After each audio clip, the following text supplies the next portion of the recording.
పరిశుద్ధ గ్రంథమైన బైబిల్ నుండి గలతీయులకు రాసినటువంటి పత్రిక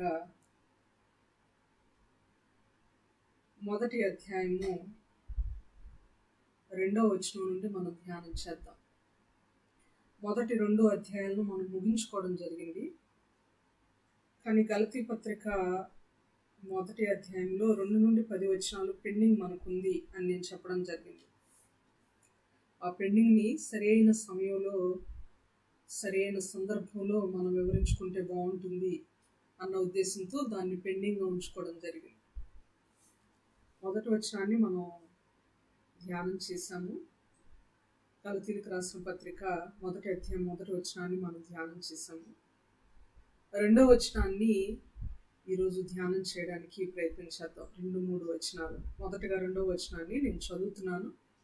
దయచేసి గ్రంథ వివరణ అప్పుడు మీ దగ్గర బైబిల్స్, ఒక నోట్బుక్, ఒక పెన్ మీ దగ్గర ఉంచుకొని దయచేసి శ్రద్ధగా వాక్యం వినాలని ప్రభు పేరిట మనవి చేస్తున్నాను. 2వ వచనం. నాతో కూడా నున్న సహోదరులందరూ గలతీయులోనున్న సంఘములకు శుభమని చెప్పి వ్రాయినది. 3వ వచనం కూడా. తండ్రి అయిన దేవుని నుండి మన ప్రభు అయిన యేసుక్రీస్తు నుండి కృపయు సమాధానమును కలుగునుగాక. ప్రార్థన చేసుకుందాం. ప్రేమ నమ్మకం కలిగిన మా ప్రియ పరలోకపు తండ్రి, పరిశుద్ధుడా, మహోన్నతుడా, మీ పరిశుద్ధమైన శ్రేష్టమైన నామానికి ఎంతగానో వందనాలు, స్తోత్రాలు, స్తుతులు చెల్లించుకుంటున్నాం ప్రభా.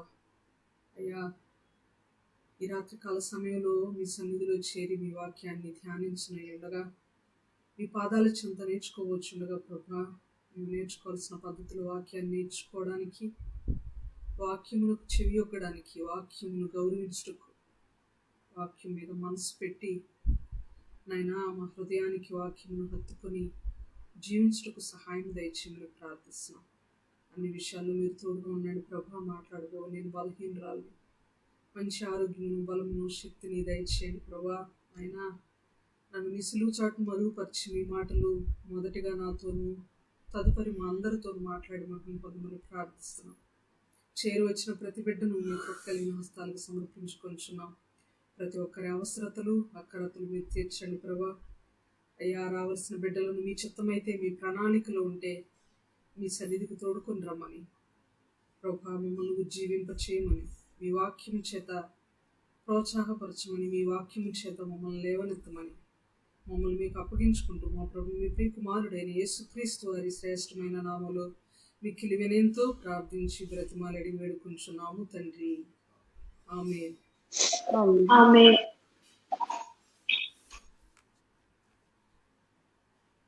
మంచిది ప్రియులారా, ఈ యొక్క గలతీ పత్రిక వివరణలో 2వ వచనంలో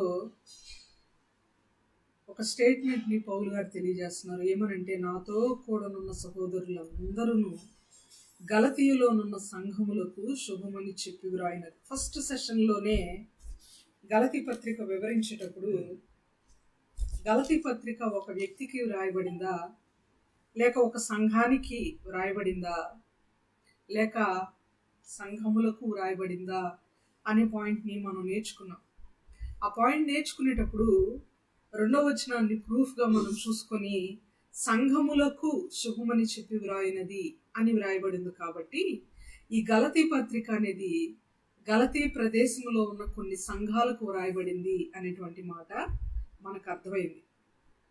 అయితే ఆ మాటను మరలా నేను వివరించుకోవట్లేదు, కానీ జస్ట్ జ్ఞాపకం చేస్తున్నాను. చాలా వారాలు గడిచింది కాబట్టి. 2వ వచనంలో మొదటి భాగంలో ఒక ప్రత్యేకమైన మాటను మనం గమనించాలి, గ్రహించాలి. ఏంటి ఆ ప్రత్యేకమైన మాట అంటే, నాతో కూడానున్న సహోదరులందరూ. దాని అర్థం ఏంటంటే, గలతీ పత్రిక అనేది ఒక్క పౌలు గారు ఒక్కరే రాశారు, ఆయన ఓన్గా రాశారు. ఆయన ఒక్కడి ఒపీనియనే గలతీ పత్రిక యొక్క వెనక ఉంది అని అనుకోవడానికి వీల్లేదు. ఒక్కడే ఒక రూమ్లో కూర్చొని, లేకపోతే తలుపేసుకొని, ఒక ప్యాడ్, పెన్ను, నోట్బుక్ తీసుకొని ఒక పత్రిక రాసి ఆ సంఘానికి అందచేశాడు అనడానికి వీల్లేదు. ఈ గలతీ పత్రికలోని అంశాలు ఏవైతే ఉన్నాయో, గలతీ పత్రిక స్వరమెత్తి బోధిస్తున్నటువంటి విషయాలు ఏవైతే ఉన్నాయో, వాటి వెనుక అందరి ఆమోదం ఉంది, సహోదరులందరి ఆమోదం ఉంది. సహోదరులందరూ అగ్రి చేశారు, దానికి ఓటు వేశారు గలతీ పత్రికలో ఉన్న అంశాలకు అని మనకు అర్థం కావాలి. ఈ పాయింట్ నుండి మనం నేర్చుకోవాల్సిన విషయం ఏంటి? ఒక్కొక్కసారి మన జీవితంలో మనం నేర్చుకోవాల్సినటువంటి ఆత్మీయ విషయాలు ఎన్నో ఉంటాయి ఒక్క లైన్ నుండి అయిన బైబిల్లో. కొన్నిసార్లు పౌలు గారు పత్రికలు రాసేటప్పుడు కొన్ని పత్రికలు సంఘాలకు రాస్తే, కొన్ని పత్రికలు సంఘమునకు, ఒక సంఘానికి మాత్రమే రాస్తే, కొన్ని పత్రికలు వ్యక్తులకు మాత్రమే రాశాడు. లైక్ ఫిలోమోను పత్రిక, తీతు పత్రిక, ఇవన్నీ కూడా వ్యక్తులకు రాసినవి. సంఘములకు రాసిన పత్రిక అంటే గలతీ పత్రిక, కొరింథీలో ఉన్నటువంటి సంఘములకు ఆ విధంగా రాశారు. ఈ విధంగా ఆలోచన చేస్తూ వెళ్తే కొన్ని లెటర్స్, ఆయన రాసినటువంటి లెటర్స్లోని ఆ పరిస్థితులు లేకపోతే ఆ అంశాలు, ఏదైతే ఆయన బోధించాలనుకున్నాడో, ఏదైతే సంఘానికి లేక సంఘములకు తెలియచేయాలనుకుంటున్నాడో, ఆ మాటలన్నీ పర్సనల్గా, వ్యక్తిగతంగా, లేకపోతే తన ఓన్ ఇంటెన్షన్తో, తన ఒక్కడి అభిప్రాయాన్ని అక్కడ ఆయన పూయలేదు. అక్కడ ఆ లెటర్లో ఆయన ఒక్కడి యొక్క ఒపీనియన్ని ఆయన ముద్రించలేదు. సహోదరులందరి ఒపీనియన్ కూడా ఉంది. సంఘాల్లో మనం కూడా కొన్ని నిర్ణయాలు తీసుకునేటప్పుడు, కొన్ని విశ్వాసులకు అవసరమైనటువంటి కార్యక్రమాలు, ఆత్మీయ కార్యక్రమాలు చేపట్టేటప్పుడు ఒక్కరి ఒపీనియన్ కంటే అందరి ఒపీనియన్ తీసుకోవడం చాలా మంచిది. కొన్ని సంఘాల్లో మనం గమనిస్తూ ఉంటాం, సంఘముల గురించి విమర్శించుకునేంత పెద్దవాళ్ళం కాదు మనం. విమర్శ కూడా కాదు ఇది. మనం చూస్తున్నటువంటి విషయాలను జ్ఞాపకం తెచ్చుకుంటున్నాం మనకు అర్థం అవడానికి. కొన్ని సంఘాల్లో మనం చూస్తుంటాం, ఒక్కరే నిర్ణయం తీసుకుంటారు. వాళ్ళు తీసుకున్నదే వేదం, వాళ్ళు తీసుకున్నదే ఫైనల్ డెసిషన్ అని, అది అందరూ ఫాలో అవ్వాలి అని అందరి మీద రుద్దేస్తుంటారు వాళ్ళ అభిప్రాయాన్ని. అది సంఘం అంతటికి అంత క్షేమం కాదు అని మనం గ్రహించాలి ప్రియులారా. అందరి అభిప్రాయం చాలా మేలైనది అని మనం గ్రహించాలి. ఆలోచన చెప్పువారు అనేకులుండుట శ్రేయస్కరము అని బైబిల్లో. ఆలోచన చెప్పేవారు అనేకులు ఉండటం, ఒక నిర్ణయం తీసుకునేటప్పుడు అందరి ఆలోచనలను తీసుకొని ది బెస్ట్ని ఇంప్లిమెంట్ చేసుకోవడం సంఘాలలో, కుటుంబాలలో ఎంతో ముఖ్యమైనది, అవసరమైనది అని మనం గ్రహించాలి. ఈ పాయింట్ని మనం 2వ వచనం నుండి నేర్చుకోవాల్సిన వారమై ఉన్నాం. 3వ వచనంలోనికి మనం వెళ్ళిపోదాం. తండ్రి అయిన దేవుని నుండి, మన ప్రభు అయిన యేసుక్రీస్తు నుండి మీకు కృపయు సమాధానమును కలుగునుగాక. కృపయు సమాధానమును కలుగునుగాక. ఒక బ్లెస్సింగ్ వర్స్, ఆశీర్వాదకరమైనటువంటి వచనం, ఆశీర్వచనం పౌలు గారు ముందే పలుకుతున్నారు. పౌలు గారి లెటర్స్ లో ఉన్న ఆయన శైలి ఏదైతే ఉందో, ఆయన style, the way of writing letters, Paul గారు రాసేటువంటి శైలి ఎలా ఉంటుందంటే ఖచ్చితంగా కృప గురించి మెన్షన్ చేస్తారు ఆయన. ఎన్నో పత్రికలు మనం చూస్తుంటాం. ప్రతి పత్రికను కనుక మనం గమనిస్తే ప్రతి పత్రికలోనూ మొదట మరియు చివర ఆయన కృప గురించి ప్రస్తావించేవాడుగా ఉన్నాడు. కొన్ని ఉదాహరణలు ఓపికతో మనం చూద్దాం. జస్ట్ చదువుకుంటూ వెళ్దాం, ఎందుకంటే వీటిని గురించి వివరించక్కర్లేదు. కానీ అన్ని చదివిన తర్వాత మనం ఒక కన్క్లూజన్కి తప్పకుండా రావాలి. ఎందుకు పౌలు గారు రాసినటువంటి ప్రతి పత్రికలో మొదట మరియు చివరి భాగంలో కృప గురించి మెన్షన్ చేశారు పౌలు గారు అనేటువంటి అంశాన్ని మనం ఈరోజు ఆలోచించేద్దాం. అందుకని మన యొక్క అంశం పేరు కృప లేకపోతే ఏమవుతుంది, కృప లేకపోతే వచ్చిన నష్టం ఏంటి, కృప వలన అసలు మనం ఏం పొందుకుంటాం, ఆయన కృప ఎంత ఉన్నతమైనది, ఎంత విలువైనది, ప్రాముఖ్యమైనది అనేటువంటి అంశాలను ఈరోజు మనం కొద్దిసేపు మాత్రమే మనం ధ్యానం చేసి సెలవు తీసుకుందాం ప్రియులరా. ఫర్ ఎగ్జాంపుల్, రోమా పత్రికను మనం గమనిస్తే, రోమీలకు రాసిన పత్రిక 1వ అధ్యాయము 7వ వచనం ఒకసారి గమనించండి. పౌలు గారు ఏమని రాస్తున్నారు అక్కడ మనకు కనబడుతుంది. రోమీలకు రాసిన పత్రిక 1వ అధ్యాయము 7వ వచనం.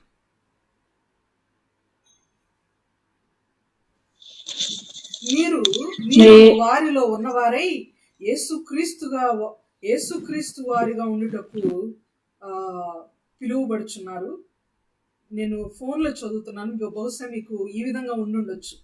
7వ వచనం మీద ఈయన నామము నిమిత్తము సమస్త జనులు విశ్వాసమునకు విధేయులగునట్లు ఈయన ద్వారా మేము కృపను అపోస్తలత్వమును పొందితిమి.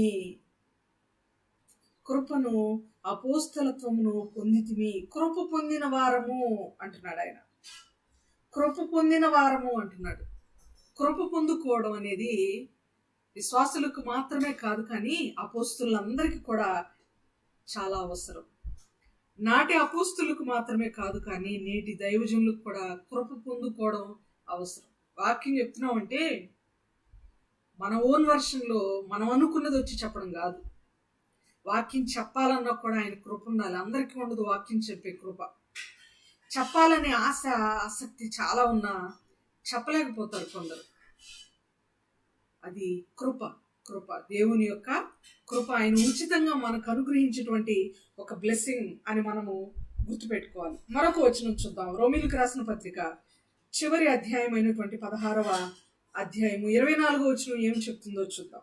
రోమీయులకు రాసిన పత్రిక 16వ అధ్యాయము 24వ వచనం. మన ప్రభు అయిన యేసుక్రీస్తు కృప మీకు తోడయుండునుగాక. మన ప్రభు అయిన యేసుక్రీస్తు కృప మీకు తోడయుండునుగాక. కృప మీకు తోడయుండునుగాక. కృప వలన మనం అపోస్తలత్వం పొందాము, మనం బోధిస్తున్నాము, దేవుని శిష్యులుగా పిలువబడుచున్నాము, దేవుని బిడ్డలుగా పిలువబడుచున్నాము అంటే ఆయన కృప. అది చాలా మంది అనుకుంటారు, నేను చర్చికి వెళ్ళి చాపలేస్తే దేవుడు నన్ను బ్లెస్ చేస్తాడు, చర్చికి వెళ్ళి చర్చిని ఊడిస్తే, క్లీన్ చేస్తే, స్వీపింగ్ స్వాబింగ్ చేస్తే దేవుడు పరలోక రాజ్యంలో నాకు స్థానం ఇస్తాడు, చర్చికి వెళ్ళి నేను ఆరాధనలో నా చెయ్యి వేస్తే పరలోక రాజ్యం దేవుడు ఇస్తాడు, పరలోకం ఇస్తాడు, కానుక వేస్తే పరలోకం ఇస్తాడు. నో, ఇవన్నీ చేసినందువలన దేవుడు మనకు పరలోక రాజ్యాన్ని ఇవ్వడు. అసలు మనం ఏం చేసినా కూడా పరలోక రాజ్యం మనకు రాదు. ఏమి చేసినా మనం ఇంకా రుణస్థులమే దేవునికి.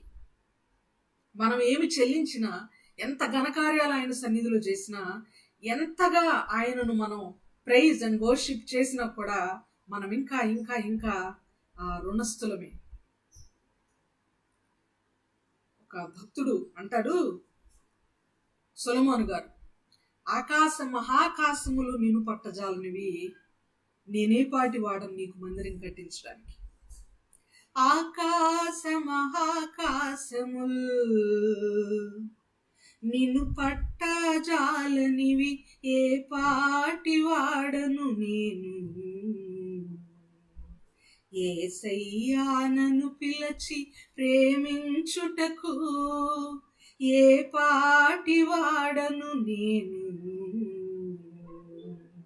యేసయ్యా నన్ను పిలచి ప్రేమించుటకు. మహాకాశములు ఆయన్ని పట్టజాలవు అంటే ఆయన సైజ్ ఎంత ఉందంటే మనం కట్టించే మందిరం కంటే చాలా పెద్ద సైజ్ అయింది. ఆయన్ని పట్టుకుని ఉంచలే ఒక మందిరం, ఒక చర్చ్. నరమానవుడు ఆఫ్టర్ ఆల్ ఒక హ్యూమన్ బీయింగ్ కట్టించేటువంటి చర్చ్, దేవునిని ఆ చర్చిలో ఇమర్చలేడు ఏ మానవుడు కూడా. మహాకాశములు అన్ని కలిపితే ఏ సైజు ఉంటుందో ఇంతవరకు ఏ శాస్త్రజ్ఞుడు కూడా ఆకాశం యొక్క వైశాల్యం కనిపెట్టలేదు. భూమి వైశాల్యం కనిపెట్టాడు, నక్షత్రాలు, సూర్యుడు, చంద్రుడు, వీటి వైశాల్యం కనిపెట్టాడు, కానీ ఆకాశ వైశాల్యమును కనిపెట్టగలిగిన శాస్త్రజ్ఞుడు ఇంకా భూమి మీద పుట్టలేదు. అంటే దేవుని యొక్క సైజు కూడా ఎంత అనేది మనం చెప్పలేం. అంతటి గొప్పవాడు ఆయన, అంతటి గొప్పవాడు. మన బుర్రలు, మన బ్రెయిన్, మన హృదయం చాలా చిన్నది, ఇరుకు మనసు మనది. మన హృదయము, మన భక్తి చాలా చిన్నది. ఎంత చిన్నదంటే రోజు రోజుకు సంకుచితంగా మారి, సైజు మారిపోయి, బెలూను ఒకసారి వెడల్పుగా బాగా దాని నిండా గాలి ఉన్నప్పుడు బాగా బెలూన్ ఉబ్బి పెద్దదిగా కనబడుతుంది. చిన్న హోల్ చేయండి, కొద్ది కొద్దిగా ఆ గాలిని వదిలేస్తూ సైజ్ చిన్నదైపోతుంది అంటారా? లేకపోతే ఒక పిన్నుతో గుచ్చిన తర్వాత పెద్ద సైజ్ ఇంకా దాని సైజ్ డబల్ అవుతుంది అంటారా? చిన్నదవుతుందా? అంతే సిస్టర్, బ్రదర్, చిన్నదవుతుంది. అంటే దానిలో ఉన్నటువంటి గాలి వెళ్ళిపోతుంది. క్రైస్తవ జీవితాల్లో కూడా కొన్ని జీవితాలు, కొన్ని బ్రతుకులు ఎలా ఉంటాయంటే దినదినము అభివృద్ధి చెందడానికి బదులుగా దినదినము బేజారిపోతున్నా, నీరసిల్లిపోతున్నా, చల్లారిపోతున్న విశ్వాసం.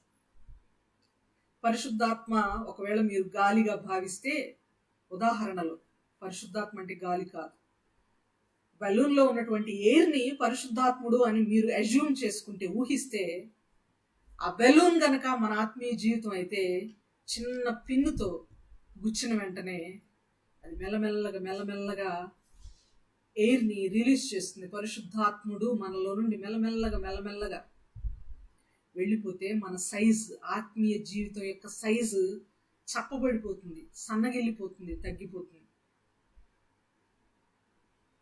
సో ఒక మానవుడు, ఇలాంటి స్థితిలో ఉన్న ఒక మానవుడు, ముఖ్యంగా మానవుని యొక్క జీవితం అది నీటి బుడగ, ఆవిరి వంటిది, నీడ వంటిది. ఆకాశ మహాకాశములు పట్టజాలని దేవుణ్ణి తను కన్స్ట్రక్ట్ చేసినటువంటి చర్చిలో ఉంచలేడు. చాలా గొప్పవాడు ఆయన, చాలా గొప్పవాడు. అది చేస్తే పరలోకం వస్తుంది, ఇది చేస్తే పరలోకం వస్తుంది మనం అని గనక మనం నమ్మితే మన క్రియల మూలంగా మనం ఏమీ చేయలేము. పరలోకంలో ప్రభు పాదాల చెంత ఆయన సన్నిధిలో బ్రతకడం అంటే ఈజీగా సింపుల్గా వచ్చేసే ఉపయోగము, లేకపోతే సింపుల్గా మనకు దొరికే ఒక వరం మాత్రం కాదది. మన క్రియల చేత మనం పొందుకునేది అంతకంటే కాదు. చాపలేస్తేనో, ఊడిస్తేనో, ఆరాధన ప్రిపేర్ చేస్తేనో, ఆరాధనలో పాలు పంపులు పొందుతోనో దొరికేది కాదు. అంత సింపుల్ది కాదు పరలోక రాజ్యం. దేవుని యొక్క సన్నిధి, దేవుడు అంత చిన్నవాడు కాడు. ఆయన కేవలము తన కృప చొప్పున మనకిస్తేనే దొరుకుతుంది అది. అందుకనే విశ్వాస మూలముగా ఎవడును నీతిమంతుడని తీర్చబడజాలడు. తన విశ్వాస మూలంన, తన భక్తి మూలంన ఎవ్వరు కూడా నీతిమంతులని తీర్చబడలేరు. క్రియల మూలంగా నీతిమంతులని తీర్చబడలేరు. క్రియల మూలంగా, వాళ్ళ భక్తితో, వాళ్ళ క్రియలు, వాళ్ళు చేసిన గొప్ప పనుల వలన. ఆయన కేవలము అది ఆయన మనకి ఉచితంగా అనుగ్రహించినటువంటి కృప. అందుకనే రోమీయులకు రాసిన పత్రికలో ఆయన అంటున్నాడు, మనము కృప వలన అపోస్తులత్వము పొందితిమి అంటూ చివరి అధ్యాయంలో 16వ అధ్యాయం 24వ వచనంలో మన ప్రభు అయిన యేసుక్రీస్తు కృప మీకు తోడైయుండును గాక. సంఘములన్నిటికీ కృప యొక్క విలువను తెలియజేస్తూ వచ్చాడు. ప్రతి చోట కూడా పౌలు గారు కృప మీకు తోడుగా ఉండాలి. మీ క్రియలు కాదు, మీతో తోడుగా ఉండాల్సింది. ఆయన కృప మీకు తోడుంటే మీరు రేపు పరలోక రాజ్యం వెళ్తారు. మనందరం పరలోక రాజ్యంలో పాలు పంపులు పొందుతాం అనే విషయాన్ని డెఫినెట్గా వితౌట్ ఫెయిల్ ఆయన మెన్షన్ చేస్తూ వచ్చారు. మరొక పత్రికను చూద్దాం. కొరింథీయులకు రాసిన మొదటి పత్రిక 1వ అధ్యాయము 3వ వచనం. కొరింథీయులకు రాసిన మొదటి పత్రిక 1వ అధ్యాయము 3వ వచనం. మన తండ్రి అయిన దేవుని నుండి, ప్రభు అయిన యేసుక్రీస్తు నుండి కృపా సమాధానములు మీకు కలుగునుగాక. గ్రీటింగ్స్ లోనే చెప్తున్నాడు ఇక్కడ, కృపా సమాధానములు మీకు కలుగునుగాక. కొరింథీయులకు రాసిన పత్రిక. నెక్స్ట్ చివరి అధ్యాయం చూద్దాం. 16వ అధ్యాయము కొరింథీయులకు రాసిన పత్రిక. కొరింథీయులకు రాసిన మొదటి పత్రిక 16వ అధ్యాయము 23వ వచనం. ప్రభు అయిన యేసుక్రీస్తు కృప మీకు తోడై ఉండునుగాక. 2వ కొరింథీయులు ఏం రాసాడో చూద్దాం. నేను చెప్పబోయేటువంటి పాయింట్ ఏంటంటే, ప్రతి పత్రికలో, ఆయన రాసిన ప్రతి పత్రికలో వితౌట్ ఫెయిల్ కృప గురించి మెన్షన్ చేశాడు. వివరించనక్కర్లేదని నేను అనుకుంటున్నాను. దాని విలువ మనకు అర్థమైంది కనుక. 2వ కొరింథీ మొదటి అధ్యాయం 2వ వచనం. మన తండ్రి అయిన దేవుని నుండి, ప్రభు అయిన యేసుక్రీస్తు నుండి కృపయు సమాధానమును మీకు కలుగునుగాక. చివరి అధ్యాయం 1 కొరింథీయులకు రాసిన పత్రిక చివరి అధ్యాయము 14వ వచనం చదువుదాం. క్షమించండి, 2వ కొరింథీ చివరి అధ్యాయము 14వ వచనం. చివరి అధ్యాయం అంటే 13వ అధ్యాయము 14వ వచనం. ఏముంది అక్కడ? ప్రభు అయిన యేసుక్రీస్తు కృపయు దేవుని ప్రేమయు పరిశుద్ధాత్మ సహవాసము నీకందరికీ తోడైండునుగాక. కృప కృప. ఇక్కడ కూడా కృపను మెన్షన్ చేస్తున్నాడు. 2 కొరింథీలో స్టార్టింగ్ లో ఉంది, చివరిలో ఉంది. 1 కొరింథీ స్టార్టింగ్ లో ఉంది, చివరిలో ఉంది. రోమీలకు రాసిన పత్రిక స్టార్టింగ్ ప్రారంభంలో ఉంది, చివరిలో కూడా ఉంది. గలతీయులకు రాసిన పత్రికలో మనం ఇప్పుడు చూసాం.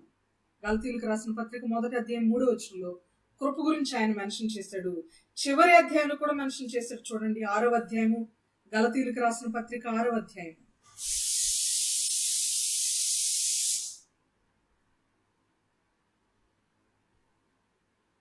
సహోదరులారా, మన ప్రభు అయిన యేసుక్రీస్తు కృప మీ ఆత్మతో ఉండును గాక. ఆమేన్.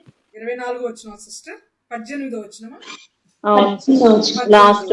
సహోదరులారా, మన ప్రభు అయిన యేసుక్రీస్తు కృప మీ ఆత్మతో ఉండునుగాక. కృప. ఫిలిప్పీలకు రాసిన పత్రిక చూద్దాం. 1వ అధ్యాయం 2వ వచనం. ఫిలిప్పీలకు రాసిన పత్రిక 1వ అధ్యాయం 2వ వచనం. మన తండ్రి యొక్క దేవుని నుండి ప్రభువు యేసుక్రీస్తు నుండి మీకు కృపయు సమాధానము కలుగునుగాక. చాలు. చివరి అధ్యాయం చివరి వచనం. ఫిలిప్పీలకు రాసిన పత్రిక చివరి ప్రభు అయిన యేసుక్రీస్తు కృప మీ ఆత్మతో ఉండునుగాక. చాలు. కొలస్సీలకు రాసిన పత్రిక 1వ అధ్యాయం 2వ వచనం. కొలస్సీలకు రాసిన పత్రిక దేవుని చిత్తం వలన క్రీస్తు యేసు అపోస్తలుడైన పౌలును సహోదరుడైన తిమోతియును శుభమని చెప్పి వ్రాయినది, మన తండ్రి అయిన దేవుని నుండి కృపయు సమాధానము మీకు కలుగునుగా. చాలు సిస్టర్. 4వ అధ్యాయము చివరి వచనం. కొలస్సీలకు రాసిన పత్రిక 4వ అధ్యాయము చివరి వచనం. పౌలను నేను నా స్వహస్తంతో నా వందనములు వ్రాయిచున్నాను, నా బంధకములను జ్ఞాపకం చేసుకొనిది, కృప మీకు తోడైండునుగా. చాలు. 1 దశలోనికైలకు రాసిన పత్రిక 1వ అధ్యాయము 1వ వచనం.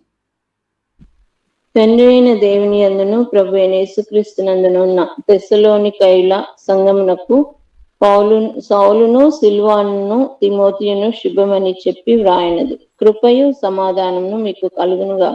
చివరి అధ్యాయం చివరి వచనం. 1 దశలోనికైలకు రాసిన పత్రిక చివరి అధ్యాయము చివరి వచనం.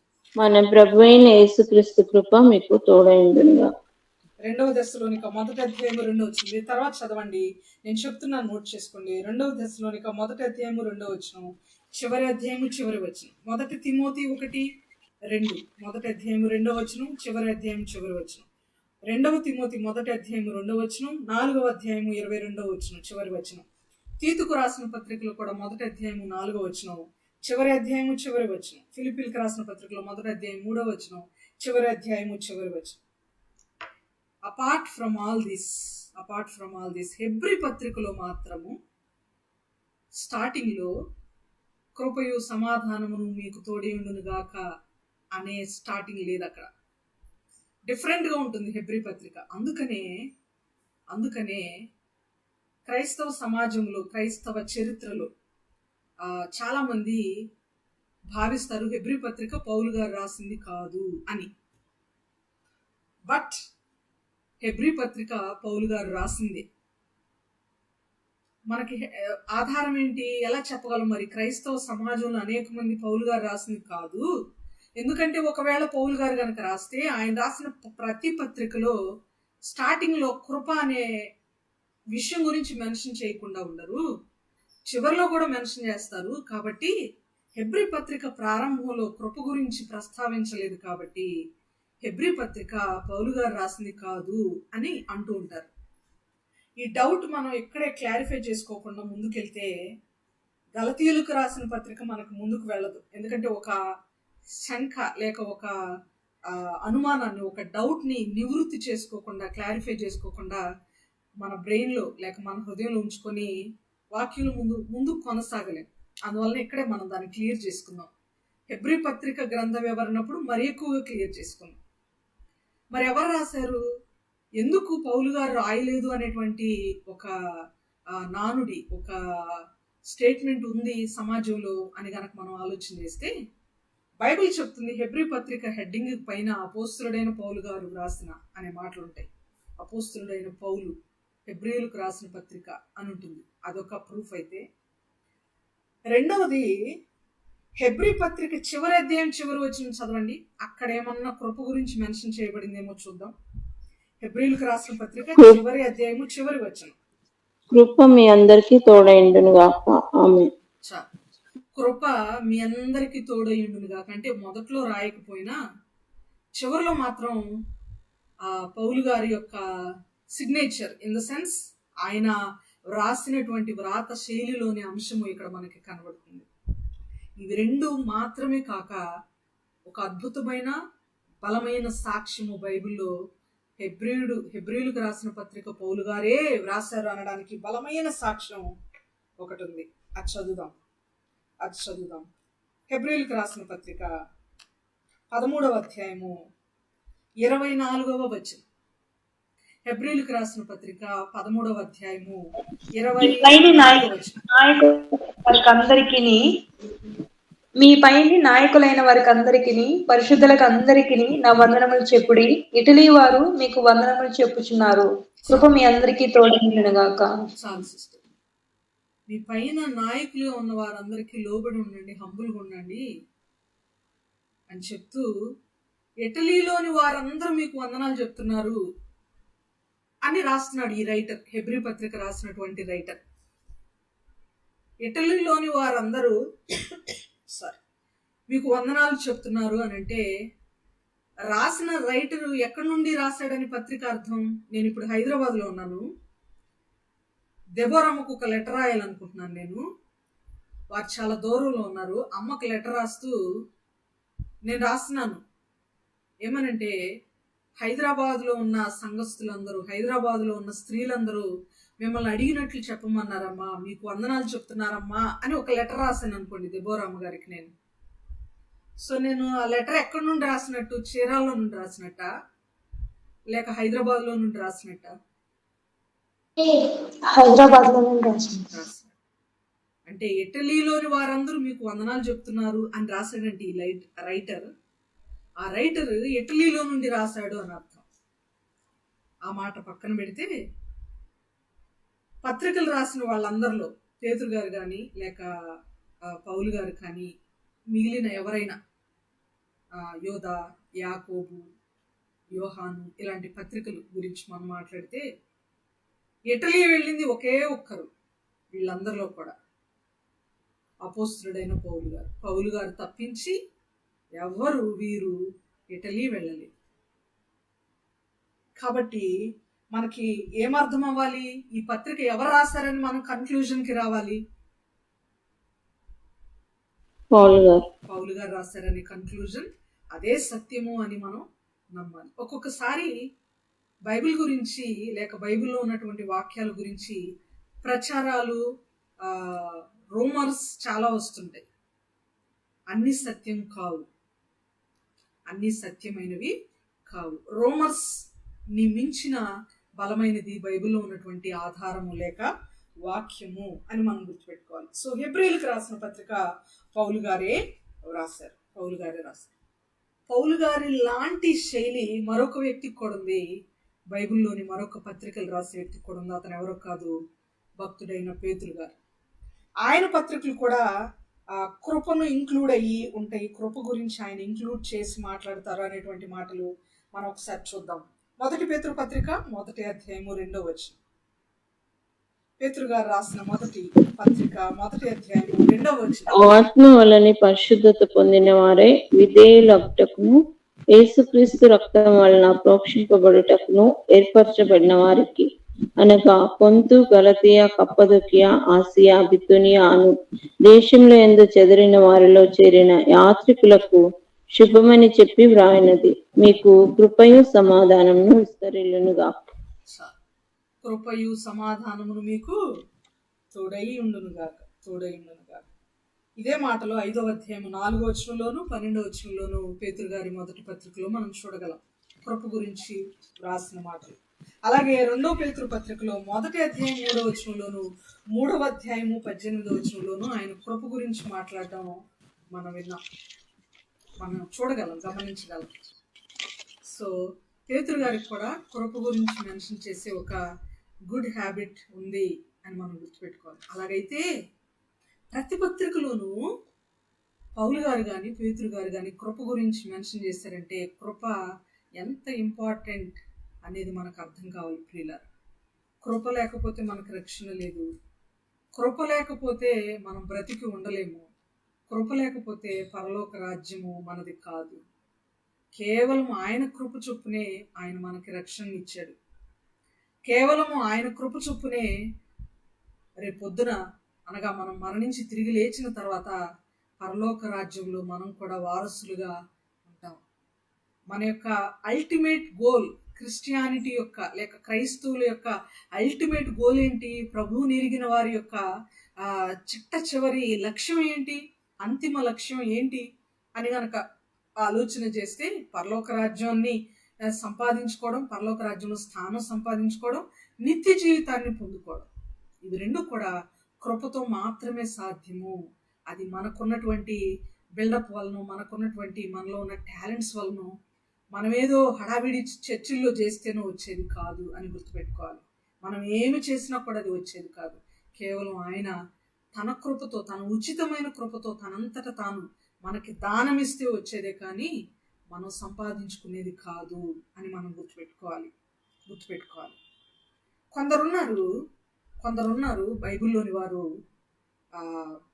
ముఖ్యంగా పరిసయ్యుల తెగకు సంబంధించినటువంటి ఒక ఆయన ఉన్నాడు. ఎందుకు నేను ఈయన గురించి చెప్తున్నానంటే, చాలా మంది కృప వలన మనం సంపాదించుకుంటాము పరలోక రాజ్యాన్ని అని నమ్మకుండా కొన్ని తెగల వారు బైబిల్లో, ముఖ్యంగా పరిసయ్యుల తెగవారు, వాళ్ళు ఎలా తయారైపోయారంటే, వాళ్ళు ఏది నమ్మేవాళ్ళంటే, నేను మంచి కార్యాలు చేస్తే నేను పరలోక రాజ్యాన్ని సంపాదించుకుంటాను, నేను మంచి కార్యాలు చేస్తే దేవుడు నా ప్రార్థన ఆలకిస్తాడు, నాకు సపోర్టివ్గా ఉంటాడు, నేను మంచి కార్యాలు చేస్తే నేను కొన్ని వరాలు పొందుకుంటాను. ఈ విధంగా వాళ్ళ విశ్వాసం అంతా కూడా వాళ్ళు చేసే క్రియలను బట్టి వాళ్ళు పొందుకుంటారు అనే నమ్మకంతో ఆ రాంగ్ వర్షన్లో ఉండేవాళ్ళు. అలాంటి వాళ్ళే గలతీలోనికి ప్రవేశించి వీళ్ళని వేరే బోధ తట్టు తిప్పారు అనే మాటలు మనం చూస్తాం. ఓ గలతీయులారా, ఓ అవివేకులైన గలతీయులారా, మీరింత త్వరగా భిన్నమైన బోధ తట్టు తిరుగుట చూడగా ఆశ్చర్యం వేస్తుంది నాకు అని అంటాడు పౌలు గారు. అలాంటి ఒక పరిసయుడు తన లెక్క ఒకటి చెప్తున్నాడు చూడండి దేవునికి. లోకస్వార్త 18వ అధ్యాయంలో 9వ వచనం నుండి చూస్తే చాలా అద్భుతమైన శైలిలో లోక గారు రాశారు. ఆ మాటలు ఒకసారి చూద్దాం. లోకస్వార్త 18వ అధ్యాయము 9 నుండి చదువుదాం. లోకస్వార్త 18వ అధ్యాయము 9 నుండి. తామే నీతిమంతులని తమ్ము నమ్ముకొని ఇతరులను తృణీకరించు కొందరితో ఆయన ఈ ఉపమానం చెప్పాను. ప్రార్థన చేయుటకే 2 మనుషులు దేవాలయమునకు వెళ్ళిరి. వారిలో ఒకడు పరిసయ్యుడు, ఒకడు సుంకరి. పరిసయ్యుడు నిలబడి, దేవా, నేను చోరులను, అన్యాయస్తులను, వ్యభిచారులనైన ఇతర మనుషుల వలనైనను ఈ సుంకరి వలనైనా ఉండనందుకు నీకు కృతజ్ఞతాస్తులు చెల్లించున్నాను. వారంనకు 2 మారులు ఉపవాసం చేయుచు నా సంపాదన అంతట్లో 10వ వంతు చెల్లించున్నానని తనలో తాను ప్రార్థించుండెను. అయితే సుంకరి దూరంగా నిల్చుండి ఆకాశం వైపు కన్నులెత్తుటకైనను ధైర్యం చాలక రొమ్ము కొట్టుకొనొచ్చు, దేవా, పాపినైన నన్ను కరుణించుమని పలికెను. అతని కంటే ఇతడు నీతిమంతుడిగా తీర్చబడి తన ఇంటికి వెళ్ళనని మీతో చెప్పుచున్నాను. తన్ను తాను హెచ్చించుకునివాడు తగ్గింపబడిననియు, తన్ను తాను తగ్గించుకునివాడు హెచ్చింపబడిననియు చెప్పాను. చాలు sister, thank you so much. ఇక్కడ ఈ వర్షన్ లోక గారు చూడండి ఎలా స్టార్ట్ చేశారు. ఎవరి గురించి దేవుడు చెప్పాడో ఆ వర్షన్ స్టార్ట్ చేయడమే తామే నీతిమంతులని తమ్ము నమ్ముకొని ఇతరులను తృణీకరించి కొందరితో ఆయన ఉపమానం చెప్పారు. కొందరు నేనే నీతిమంతుడిని, నా అంత నీతిమంతురాలు, నా అంత నీతిమంతుడు మరొకడు లేడు అన్నట్టుగా భావిస్తారు. సంఘాల్లో మనం చూస్తుంటాం. మేము సినిమాలకు వెళ్ళమండి, మేము టీవీలు చూడమండి, అసలు చిన్న అబద్ధం కూడా మేము ఆడమండి, అసలు కంపల్సరిగా ఉపవాసం ఉంటామండి, కంపల్సరిగా 40 days మేము ఫాలో అవుతాం, కంపల్సరిగా ఇది చేస్తాం అది చేస్తాం. చర్చి మైక్ మోగక ముందే, అనౌన్స్మెంట్ జరగక ముందే, చర్చి డోర్ కూడా ఓపెన్ కాకముందే మేమే బద్దలు కొట్టుకొని వస్తాం అన్నట్లు మాట్లాడతారు కొందరు. అసలు ఇక వాళ్ళంత పర్ఫెక్ట్ ఎవరు లేరు అన్నట్లుగా మాట్లాడతారు. ఒక మంచి కొటేషన్ నేను చెప్తున్నాను, వినండి దయచేసి. ఎవరైతే నేను పర్ఫెక్ట్ అనుకుంటారో మరలా ఎవరైతే నేనే పర్ఫెక్ట్, నేను పర్ఫెక్ట్ అనుకుంటారో వాళ్ళంత ఇంపర్ఫెక్ట్ ఇంకెవరు లేరు. ఎవరైతే నేను పర్ఫెక్ట్గా ఉన్నానని అనుకుంటారో వాళ్ళంత ఇంపర్ఫెక్ట్ పర్సన్స్ ఎవ్వరు కూడా లేరు, ఎవ్వరు కూడా లేరు. వచనం చూద్దామా? నేను చెప్తున్నాను అని అన్నాను, కానీ నేను చెప్పే మాట కాదు ఇది. బైబిల్లో ఒక అద్భుతమైన మాట ఉంది.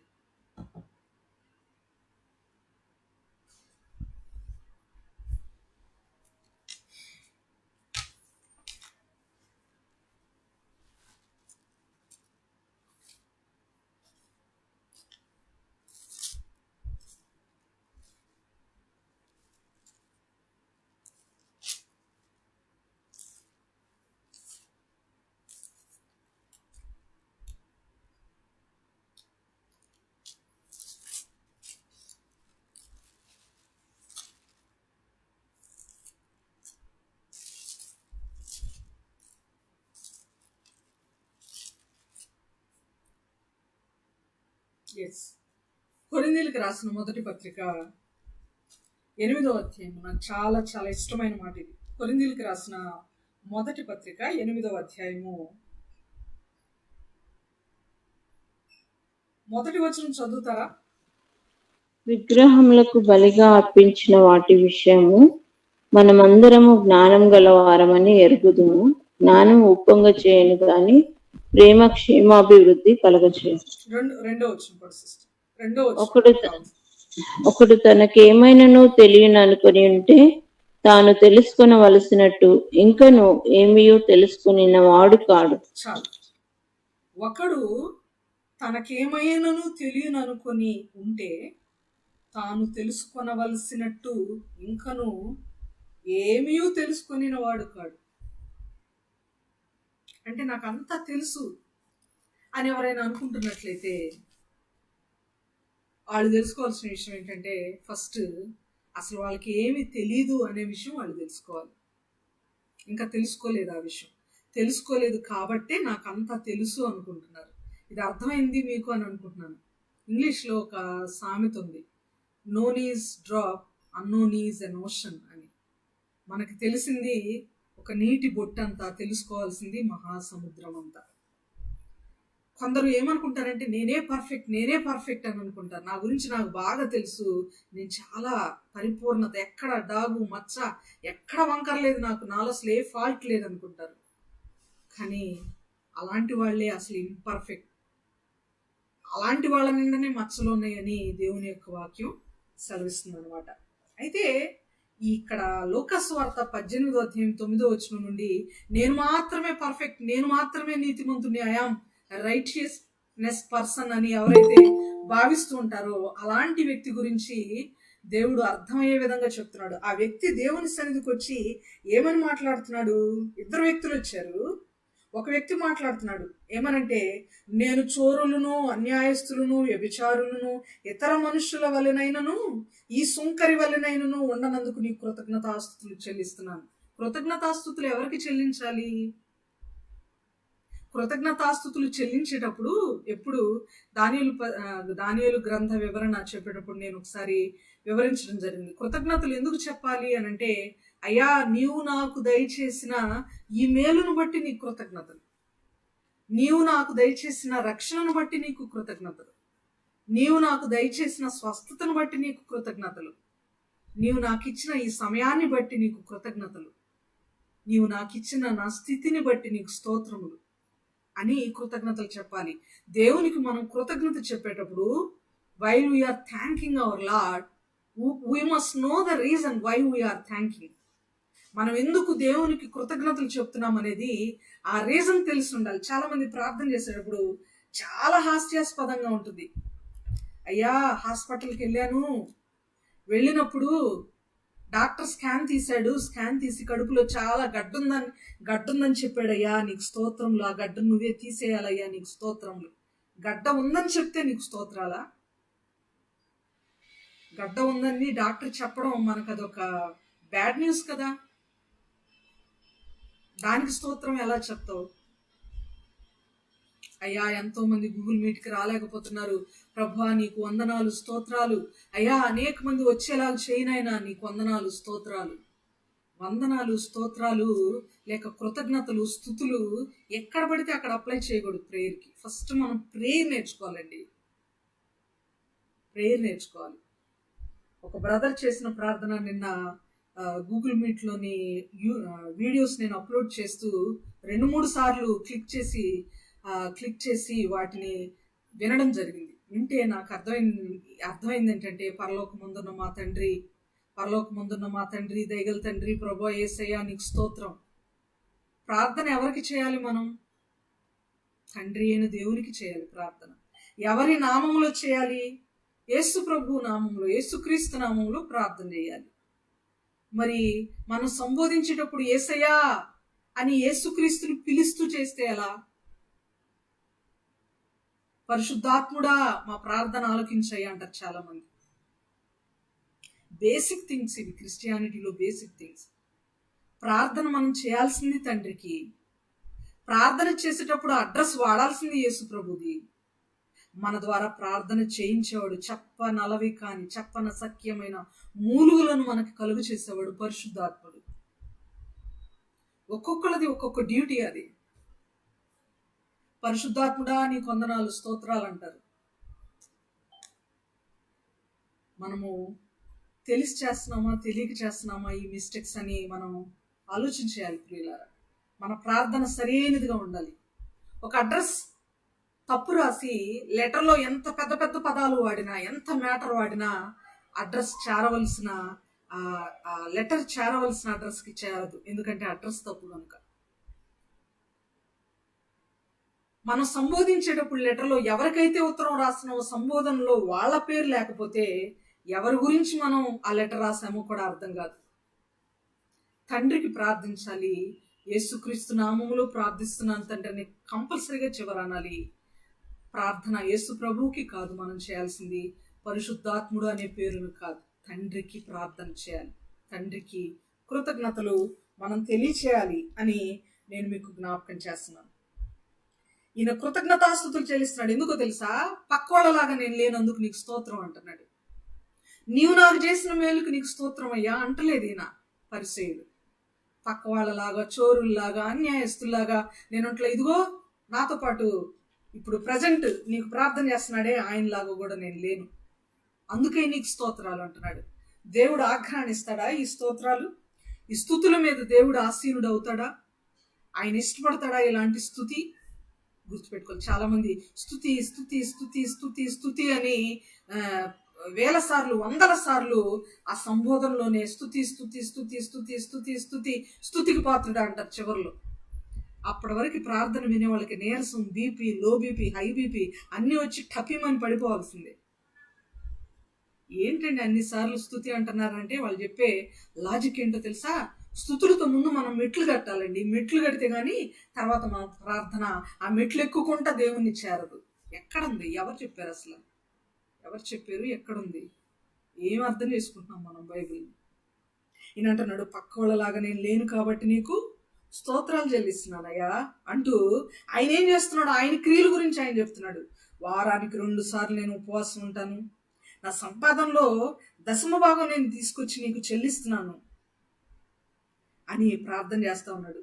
సో నేను ఎంత గుడ్ బాయ్ లాగా, గుడ్ మ్యాన్ లాగా నేను ఉన్నాను కాబట్టి ఖచ్చితంగా నువ్వు నా ప్రార్థన ఆలకించాల్సిందే, నేను అడిగింది నువ్వు ఇవ్వాల్సిందే అన్నట్లుగా ప్రార్థన చేస్తున్నాడు. ఆయన క్రియల గురించి చెప్తున్నాడు. దేవుని క్రియలు అమోఘమైనవి, అమూల్యమైనవి, అపారమైనవి, అవి వర్ణనాతీతమైనవి, ఎవరు వర్ణించడానికి వీలు కానివి ఆయన చేసిన క్రియలు. ఆయన మన పట్ల, మన జీవితంలో చేసిన మేలులు ఒక్కోసారి చెప్పడానికి మన భాష చాలదు, మన యొక్క పదాలు చాలవు, ఏ భాషలో కూడా వివరించినా ఇంకా తక్కువే. నా భాష చాలదయా నీ ప్రేమ చాటుటకు, ఏ పాఠి దాననయా నీ ప్రేమ చాటుటకు, యేసయ్యా నీ మాట పలుకుటకు. మన భాష చాలదు ఆయన గురించి వివరించాలంటే. ఆయన మన జీవితంలో, మన బ్రతుకులు, ఆయన మనల్ని ఎలా మార్చుకున్నాడు, మనం అడిగినవన్నీ మనకు ఎలా ప్రసాదించాడు, పాపపు ఊబి నుండి ఆయన మనల్ని ఎలా లేవనెత్తాడో, సాతానికి మనల్ని ఎలా దూరంగా పెట్టాడో, మనల్ని ఎంత పరిశుద్ధపరిచాడో, ఆయన బిడ్డలుగా మలుచుకొని ఆయన కొరకు ఎలా వాడుకుంటున్నాడు, ఇవన్నీ చెప్పడానికి ఏ భాష సరిపోతుందండి? ఏ మాటలు సరిపోతాయి? అలాంటి గొప్పవాడు. ఆయన క్రియల గురించి మనం మెచ్చుకోవాలి కృతజ్ఞతలు చెప్పిన తర్వాత ప్రార్థనలో. కానీ ఈ పరిసయుడు ఈయన క్రియల గురించి మాట్లాడుతున్నాడు, ఈయన గురించి చెప్పుకుంటున్నాడు, ఈయన గురించి డప్పు కొట్టుకుంటున్నాడు. కానీ మరి ఒక వ్యక్తి ఉన్నాడు. ఆయన ఎలా ఉన్నాడో చూడండి. అయితే సుంకరి దూరముగా నిలుచుండి ఆకాశం వైపు కన్నులెత్తుటకైనను ధైర్యము చాలక రొమ్ము కొట్టుకొనుచు, దేవా పాపినైన నన్ను కరుణించుమని పలికాను. ఎంత పశ్చాత్తాపం! ఆ సిచ్యుయేషన్ చూడండి, ఎంత ఆర్ద్రమైన సిచ్యుయేషన్. దూరంగా నిలబడ్డాడు సుంకరి, అతను దూరంగా నిలబడ్డాడు. ప్లేస్ లేదా? ప్లేస్ లేక కాదు. అయ్యా, నీ సన్నిధిని నా పాదాలతో తాకి అంత పవిత్రుడు నేను కాదు, నీకు దగ్గరకు వచ్చేంతటోని కూడా నేను కాదు అని అర్థం. ఆయన ఇంకా ఆలోచన చేస్తాడు. కన్నులెత్తుటకైనను ధైర్యము చాలక ఆకాశం వైపు. ఆకాశమందు దేవుడు ఉన్నాడు కదా, ఆకాశమందు ఆసీనుడైన వాడు మన దేవుడు. ఆకాశం ఆయన సింహాసనం మీద కూర్చుని ఉన్నాడు. ఆయన వైపు, ఆకాశం వైపు కళ్ళెత్తి చూడడానికి కూడా ఈయనకి ధైర్యం లేదు. నీ వైపు చూసే అంతటోని కాదు, నువ్వు ఉన్న స్థలానికి, నీ సన్నిధికి చేరే అంతటోని, అంత పవిత్రుని కాదయ్యా నేను అన్నటువంటి పశ్చాత్తాపం. రొమ్ము కొట్టుకొనుచు తన పాపముల నిమిత్తము, తన స్థితిగతుల నిమిత్తము, తన అసలు ఎలాంటి వాడో చెప్పకనే చెబుతూ, పశ్చాత్తాపడుతూ, తన నిజస్థితిని ఒప్పుకుంటూ, రొమ్ము కొట్టుకుంటూ, ఆయన బాడీ లాంగ్వేజ్ ఎంత చక్కగా వివరించాడో లోక గారు. పాపినైనా నన్ను కరుణించు. ఎవరితో మనకు అవసరం లేదు, మనమేంటి కావాలి? క్షమించమని దేవుణ్ణి అడిగేటప్పుడు వాళ్ళకి క్షమించయ్యా, వీళ్ళకి క్షమించయ్యా, వీళ్ళు నా పట్ల తప్పు చేశారు, వీళ్ళు నా పట్ల తప్పు చేశారు అని అడగడం కాదు. నువ్వు దేవుని పట్ల ఏం తప్పు చేసావు? నువ్వు ఇతరుల పట్ల ఏం తప్పు చేసావు? నీ ఆత్మీయ జీవితంలో నువ్వెలాంటి పొరపాట్లు చేసావు, నేను ఎలాంటి పొరపాట్లు చేశాను, వాటిని దేవుని సన్నిధిలో ఒప్పుకోవాలి. వాళ్ళ గురించి వీళ్ళ గురించి మెన్షన్ చేయడం కాదు. వాళ్ళకి వీళ్ళకి బాగోకపోతే దేవుని దగ్గర రికమెండ్ చేయి, దేవుణ్ణి బ్రతిమాలు వాళ్ళని స్వస్థపరచమని. కానీ వీళ్ళ ఆత్మీయ స్థితిగతుల్ని మెన్షన్ చేసి విమర్శించే హక్కు ప్రార్థనలో ఎంత గొప్ప విశ్వాసం కూడా లేదు. వాళ్ళు అలాంటి వాళ్ళ అందు చూడయ్యా, నువ్వు నాకంటే అసలు మంచోళ్ళు కాదు, వాళ్ళ సంగతి నువ్వే చూడాలి. ఎందుకంటే నేను చాలా ఫాలో అవుతున్నాను నువ్వు చెప్పిన, కాబట్టి నేనే గ్రేట్ అనకూడదు. దేవుడు అప్పుడు అలా అంటే ఒక గొప్ప తీర్పిస్తాడు వీళ్ళకి ఇచ్చినట్లు. వీళ్ళకి ఎలాంటి తీర్పిచ్చాడు? 14వ వచనం, ఒక సువార్త 18వ వచనం. అతని కంటే ఇతడు నీతిమంతుడుగా తీర్చబడి తన ఇంటికి వెళ్ళినని మీతో చెప్పుచున్నాను. తను తాను హెచ్చించుకున్నవాడు తగ్గింపబడినని, తను తాను తగ్గించుకున్నవాడు హెచ్చింపబడినని చెప్పాను. అతని కంటే ఇతడు నీతిమంతుడు. ఎవరికంటే ఎవరు నీతిమంతుడు? 2 వారాలు ఉపవాసం ఉండి ప్రార్థన చేసేవాని కంటే దేవుని సన్నిధిని పాదములతో దగ్గరకు కూడా సమీపించకుండా ఉన్నవాడు నీతిమంతుడు అంటున్నాడు దేవుడు. దేవుని యొక్క జడ్జిమెంట్, తిరుగులేని జడ్జిమెంట్. అంతేకాదు, చోరుల్లాగా అన్యాయస్తుల్లాగా ఉండని అతని కంటే, 10వ భాగాలు ఇచ్చే అతని కంటే, ఏమీ ఇవ్వకపోయినా పాపినని ఒప్పుకునే ఇతను నీతిమంతుడు. ఆకాశం వైపు కూడా చూడకుండా, ఆకాశం వైపు చూడడానికి కూడా ధైర్యం లేని ఇతను నీతిమంతుడు అని చెప్తున్నాడు. తగ్గించుకుందామా మనల్ని? ఇలాంటి నీతి మనకొద్దా? ఇలాంటి పరిసయ్యులు లాంటి వాళ్ళు గలతీ సంఘంలోనికి వచ్చి గలతీలో ఉన్నటువంటి సంఘాలను చిన్నాభిన్నం చేశారు.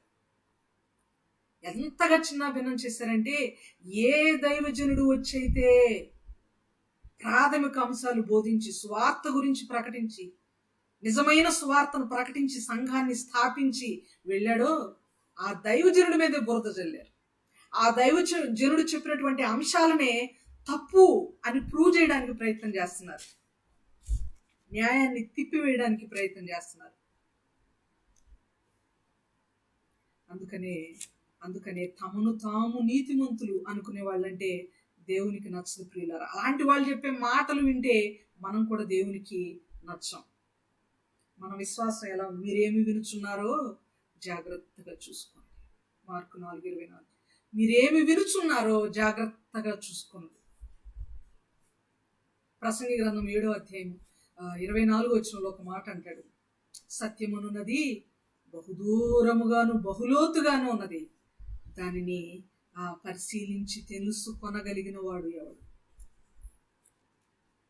నీతేంటో అవినీతి ఏంటో, సత్యవాక్యం ఏంటో అసత్యవాక్యం ఏంటో, కల్పనా కథలేంటో, భిన్నమైన వాక్యం ఏదో తెలుసుకొనని స్థితిగతులు గనక క్రైస్తవ జీవితంలో ఉంటే ప్రియులారా, చాలా ప్రమాదకరమైన స్థితిగతులలో మనం ఉన్నామని అర్థం.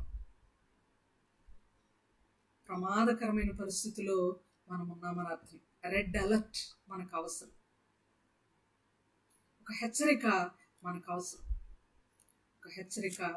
అవసరం. అందుకనే ఆ హెచ్చరికతో కూడినటువంటి ఆశీర్వాదం, కృపయు సమాధానమును మీకు కలుగునుగాక అనగానే డైలీ చెప్పే ఒక డైలాగ్ లాగా, ప్రతి గ్రంథంలో చాలా క్యాజువల్ గా కనబడేటువంటి ఒక డైలాగ్ డెలివరీ చేసినట్టు కృపయు సమాధానమును మీకు కలుగునుగాక ఆమేన్ అని చదవకూడదు మనం.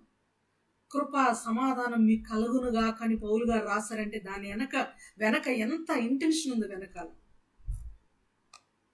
కృప చేత పరలోకం మీకు సాధ్యం కానీ మనకు సాధ్యం కానీ ఇగో ఈ పరిస్థితి లాగుంటే కాదు.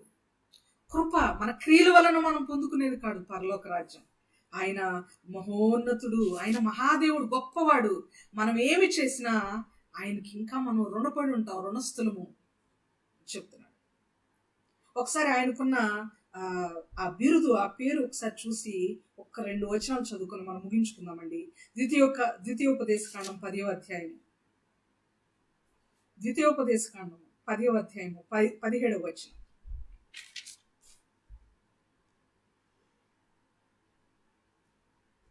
ద్వితీయోపదేశకాండము 10వ అధ్యాయము 17వ వచనం. ఉన్నారు కదా?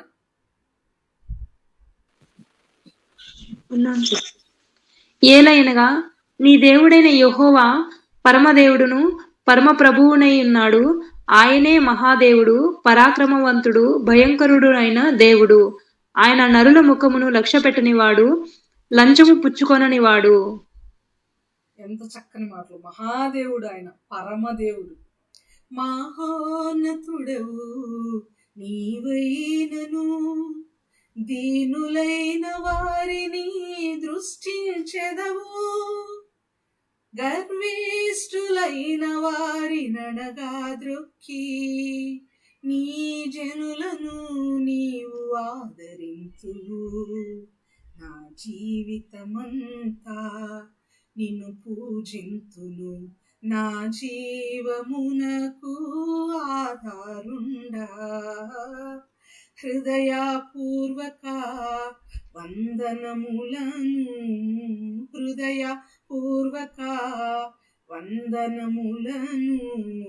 అందుకొను నా యేసువా. ఆయన మహోన్నతుడు. విషయం ఏంటంటే, అంత గొప్ప దేవుడు కూడా ఎందుకు పనికిరాని మనల్ని దృష్టిస్తున్నాడంటే చాలా మందిని మనం అంటుంటాం, అయ్యా నన్ను కూడా కొంచెం నీ దృష్టిలో పెట్టుకో, నన్ను కూడా కొంచెం జ్ఞాపకం చేసుకో, కొంచెం మమ్మల్ని కూడా పట్టించుకోండి అంటుంటాం కదా. అలా అంత గొప్ప మహాదేవుడు ఒక సామాన్యుడు, కొన్ని కోట్ల ప్రజల్లో ఆయన సృష్టిలో చాలా నీటి బుడగ లాంటి ఒక మనిషిని కేర్ చేస్తున్నాడు, ఆయన లక్ష్య పెడుతున్నాడు. అది మన ధన్యత. ఆయన మనకిచ్చిన కృప. అది మన గొప్పతనం కాదు. మన గొప్పతనం ఏమాత్రం కాదు. మరొక వచనం, యోబు గ్రంథం 26వ అధ్యాయము 14వ వచనం. యోబు గ్రంథము 26వ అధ్యాయము 14వ వచనం.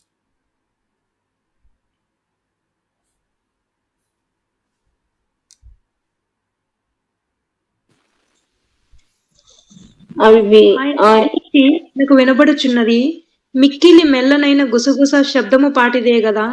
గర్జనలు చేయు ఆయన మహాబలము ఎంతైనది గ్రహింపగలవాడెవడు.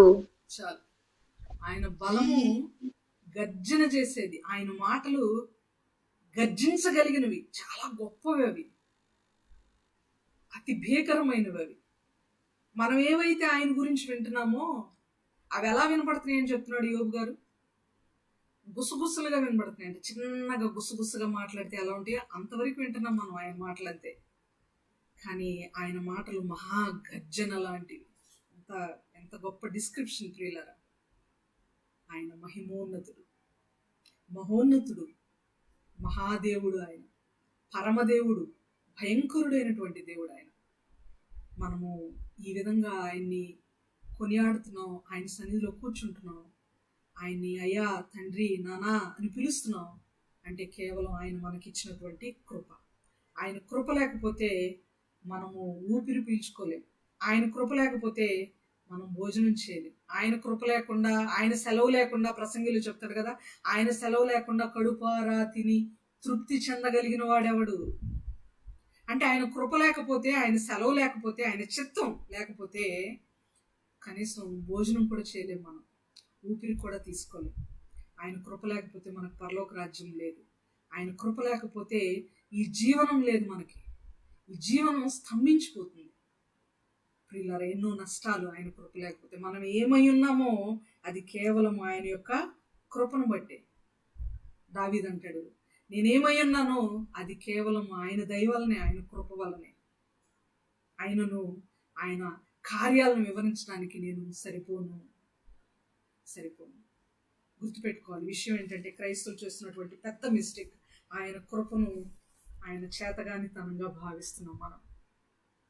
ఆయన మన పట్ల చూపించి జాలిని, దయను, కరుణను దేవుడు చాలా లైట్గా తీసుకుంటాడు. ఆయన మనల్ని ఏం చేయడు. మనం ఎప్పుడైనా ఏదైనా గ్రాంటెడ్గా తీసుకోవచ్చు అనుకుంటున్నాం, కాదు. నిజంగా తెలియక చేస్తే ఆయన క్షమిస్తాడేమో, కానీ తెలిసి ఆయన కృపను నిరర్ధకం చేస్తే, ఆయన మాటను నిర్లక్ష్యం పెడితే ఎట్టి పరిస్థితుల్లోనూ దేవుడు దాన్ని ఈజీగా తీసుకోడు, శిక్షిస్తాడు అని మనం గుర్తుపెట్టుకోవాలి. ఆయన ఇచ్చిన కృపను మహాప్రసాదంగా, ఎంతో ధన్యకరంగా, బ్లెస్డ్గా మనం ఫీల్ అయ్యి ఆయన యొక్క కృపలో మనము మన బ్రతుకును, మన విశ్వాస జీవితాన్ని ముందుకు కొనసాగించుకోవాలని వాక్యం పేరట మనందరం కూడా హెచ్చరింపబడుతుంది. కొద్ది మాటలు దేవుడు మనందరి కొరకు దీవించి ఆశీర్వదించును గాక. ఆమేన్. ఆయన కృప మనకు తోడై ప్రేరేపించబడిన వారు ఆలస్యం చేయక చిన్న ప్రార్థన చేసినట్లయితే మనం కూడుకుని ముగించుకుందాం.